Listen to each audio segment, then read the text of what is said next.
the Ignite Mega Weekend of the Gateway Kartplex, and this weekend we are running the reverse kink. The south end of the track stays the same, but after the 90 comes a long front stretch that bypasses the chicane and takes you into the 180 and the reverse kink, which is a very tight and technical complex of corners, and this same track you see here will be run both days.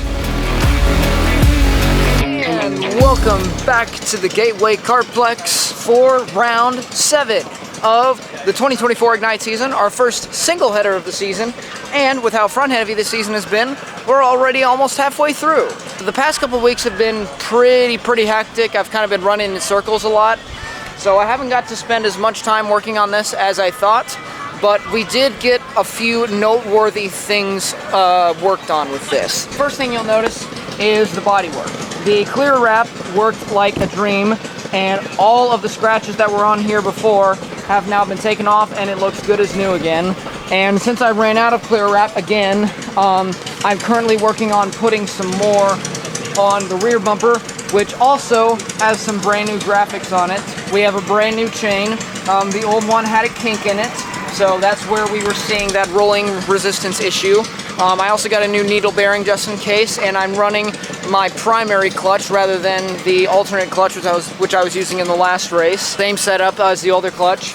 And then I changed my seat a little bit. It's the same seat, but I changed the position. So I got some fiberglass repair on that and that.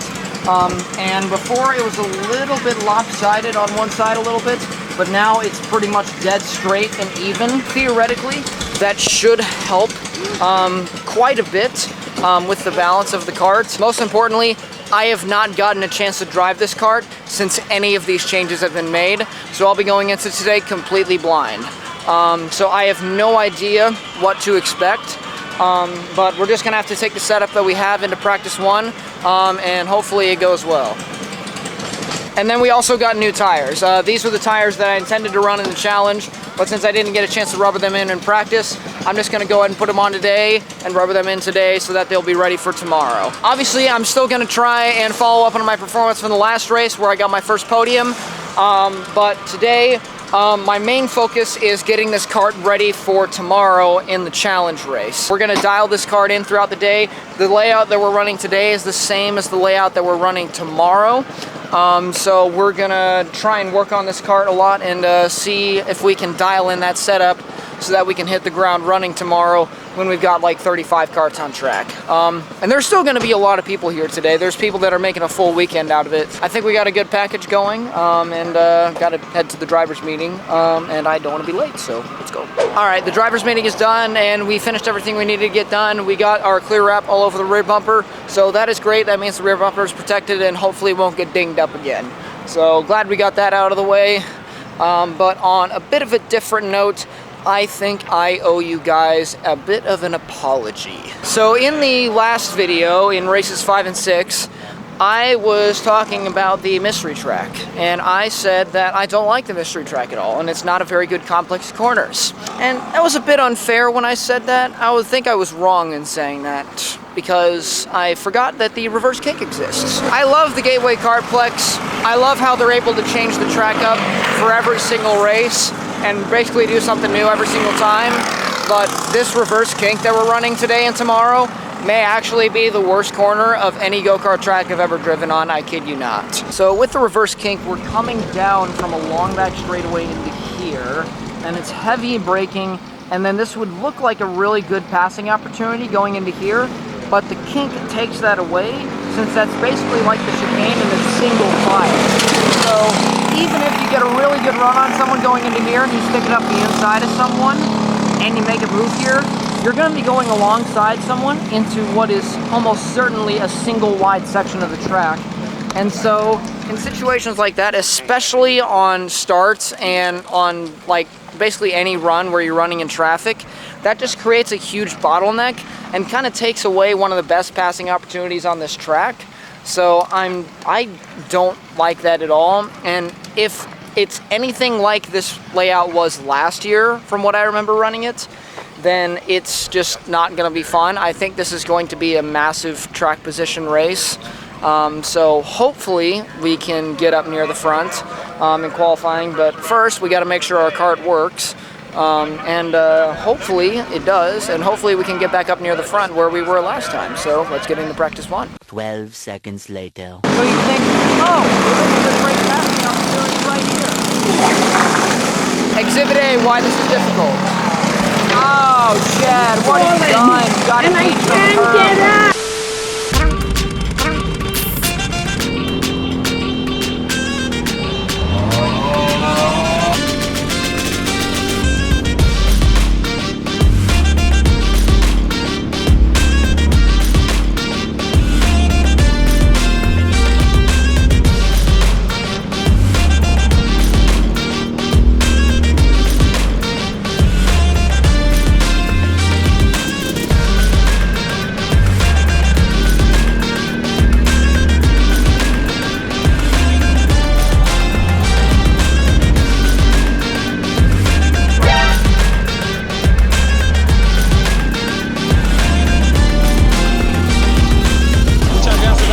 Este para vosotros.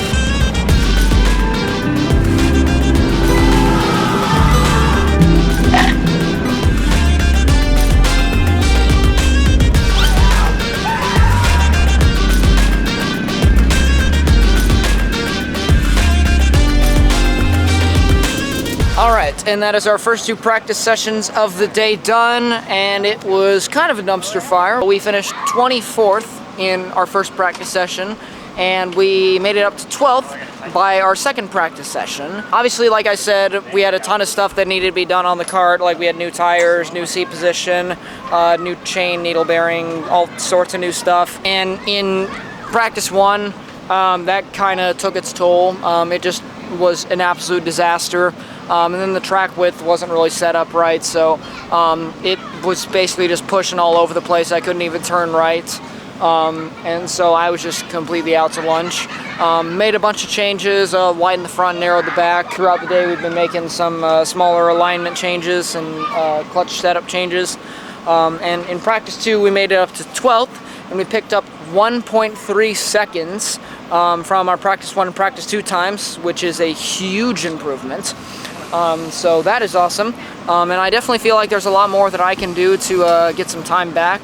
I feel like I'm maybe losing a little bit of time in the 180 and the kink. If I can get out of that corner a little bit better, then we might be in a better shape. For this session, I'm changing from 4 blacks to 2 blacks, 2 whites, because I think that will help with getting the clutch to grab a little bit better. And then I narrowed the back just a little bit more to get just a little bit more oversteer in it. So hopefully all that stuff can help, but I think we got a good package, and hopefully we can get it close to the top 5, get back where we're supposed to be, and get back up there fighting for podiums or wins. So let's see what we can do in qualifying.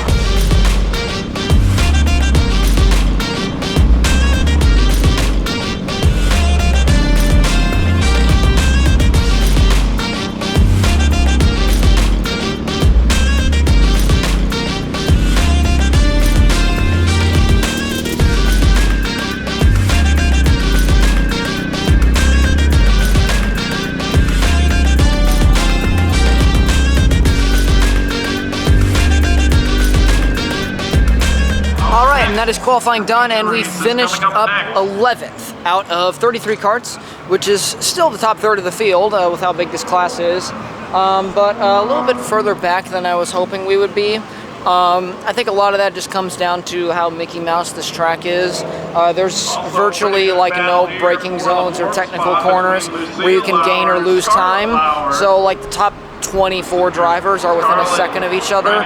So the time that you're finding is like milliseconds. And then the lead groups were kind of in like a big drafting train. You might have seen like a little bit of it in some of the GoPro footage in the distance. But I was all on my own in that session. For a second I thought I'd let off and let the guys behind me go, but they were further back than I thought they were, so I just like kind of stayed on my own. Which was probably not the right decision, but I mean, we still did really well on our own. We qualified 11th, and if we could just pass a couple of karts, then we could get up into the top 10. Not sure how the start's gonna go.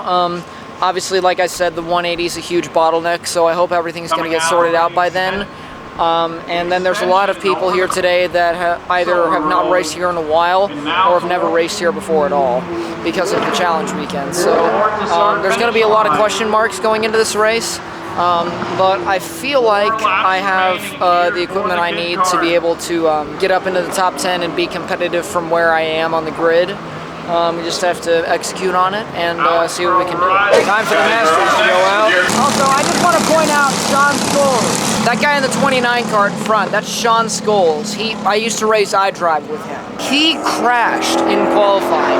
Completely destroyed these barriers, moved the big red barriers all the way out. By some miracle, he did not even break a single bit of his carts. And then he went back out after he crashed and he put it on pole. That is what I call commitment. Good job, Sean.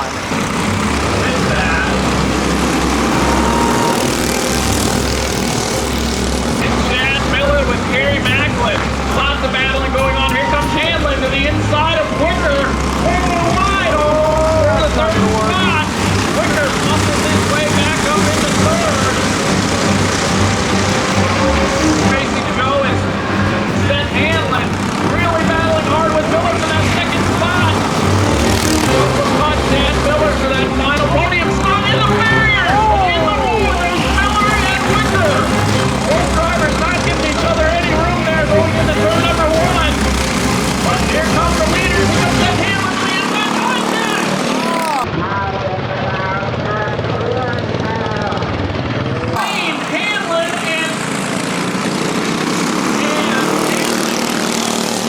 Hanlon and Sean won. First ever win in Masters, and that's only his first Ignite season. Congrats, Sean. That was a lot closer than I thought it was going to be. Nathan, I'm in the vlog. Hi guys, Nathan here. Is this your last Gateway race? Maybe, maybe not. Where'd you qualify? I qualified 11th. Well, you know what? if you would've went to bobbykrug.com and signed up for driver coaching, we might have been at least P8. At least P8? Actually, no, I think you out-qualified every person under my tent, so... I was about to say, where did Scott qualify? We don't talk... Hey, he won. I won the semi-old guy class.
All right, and our 7th race of the 2024 Ignite season is done, and we finished 10th.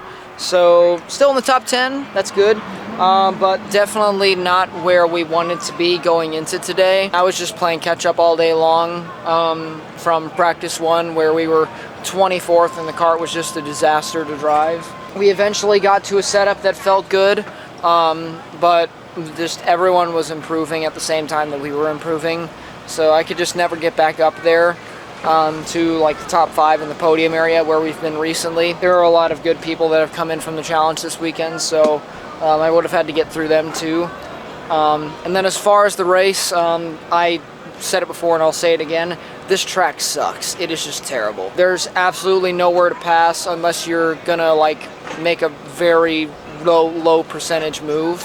And so I could just never get close enough to the guy in front of me to like even think about making a pass that might be clean, especially with Isaac Wells behind me. I didn't really want to make a move that could compromise my position, but I mean, I did what I could do. We started the day in 24th and we made it up to 10th, and we have a setup that I think that we can work with heading into tomorrow and our first round of the challenge races of the 2024 season. Before we leave, we got some food back there. There's a cookout. Let me go get some food. 20 minutes later. All right, our lunch has been secured. We have a little hamburger and then a cookie and then an apple I've already started digging into. That is going to conclude our 7th race of the 2024 Ignite season.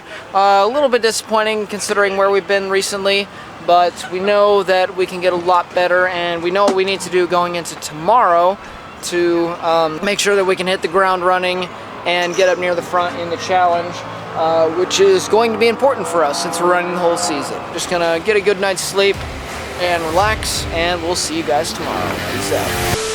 Hey guys, what's going on? Bobby here. Welcome back to a brand new video. Today we're hanging out with my good buddy James, and we've got Sean Scoliosis. Man, today's gonna be a great day at the track. Looking forward to getting out there on the track. We're also gonna be racing with that one guy, Nathan Levenhagen. You may have heard of him. That guy right there. And then Sprinkles in the flesh. It's Sprinkles in the flesh. Human skin and bones, ladies and gentlemen. Only here at the Gateway Kartplex.